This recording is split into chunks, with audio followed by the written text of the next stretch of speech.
תודה. לכפר הילדים והנוער אהבה התקבצתם ובאתם נער ונערה, מרגבה בצפון ועד יוטבתה בדרום.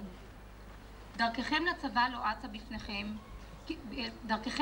לא אצה כי בפניכם עוד אתגר, עוד משימה, להיות שינשין באהבה, לתת חיוך ולטיפה, להיות חבר בשעת צרה. בשובבתכם המופלאה להוסיף רוח צעירה, עזרתם לכל ילד וילדה לקרוא, לכתוב ולפתור בעיה. ואם היה מי שרצה להיות קראטיסט או לצאת בדהרה, להקשיב לסיפור או אגדה, אל דאגה, השינשין לשירותך. ולא רק לילדים הייתם משענת ותמיכה, גם למבוגרים הייתם שותפים ועזרתם במלאכה. לעבודתכם לא היה גבול, לא זמן ושעה. ביצעתם כל משימה ברצון ואהבה. פתחתם ביתכם לאירוח וחוויה, ונשארנו עם טעם טוב והרגשה נפלאה, ורצון להמשיך ליהנות מתרומתכם הרבה.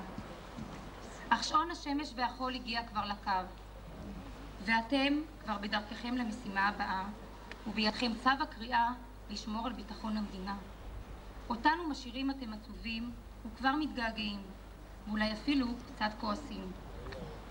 זה הזמן לומר לכם תודה על ההשקעה ועל הנתינה.